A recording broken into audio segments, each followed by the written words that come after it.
علماء یو قصه بیانوي او ډېره ناښه قصه ده درته غوږ کېده. محمد ابن هارون البلخي رحمه الله دا یو کس دا مالک ابن دینار رحمه الله وایي زه حج ته رالم او د عرفې په شپه باندې ما خوب ولیده. په خوب کې یو کس راته راغی او راته ویلې چې د ټولو خلکو حج قبول دی، خو لیکن دلته یو کس راغلی دی محمد ابن هارون نومیږي، د دې حج نه دی قبول. وایي دې خبرې زه په سوچ کې واچولم چې ما دا څه وجه دی چې دا حج نه دی قبول.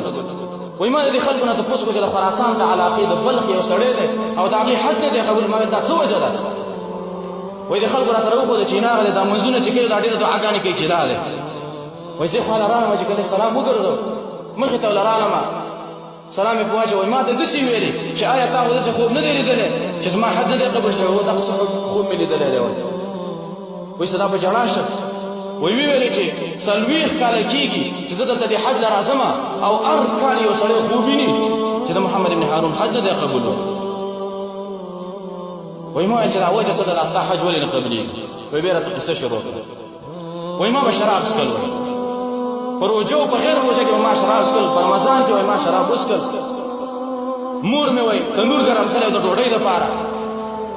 وایي چې زه د کله دې کور ته رانوتلم وایي ما زه مې د مور ورټولم چې ته ولې دا شراب څښې، ځان دې شرابي جوړ کړی دی. وایي بدې ردې راته ویلې ما خو شراب څښلي. وایي ایسته دا خپله مور مې راواغېستله، ایسته په دې تنور کې مې ورواړتله.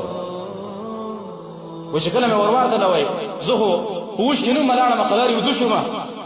ښځه مې راسره راغله راته ویلې چې تا خو خپله مور دې تنور ته ورواړتله. چې کله راویښ شوم او چې رالم دا موره مې وایي د تنور کې مې مکمل سکوریه شوی و، هېڅ نه معلومېدل. وایي د هغې نه وروسته وایي 40 کاله کېږي چې زه دا ټوپي وباسم دې حج ته دلته راځم او هر کال یو سړی خوب ویني چې د هر چا حج قبول دی، خو لیکن د محمد ابن هارون ته حج نه دی قبول.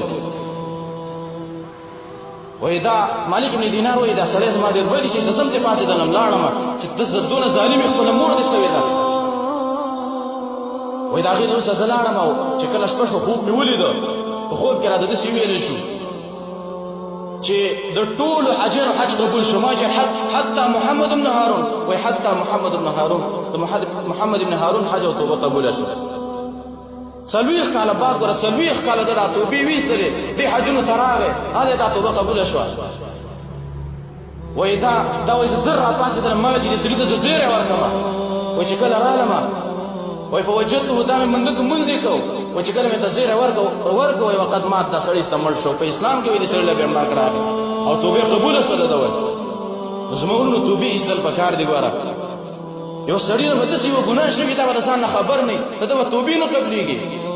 پکار ده چې موږ تاسې توجه وکړو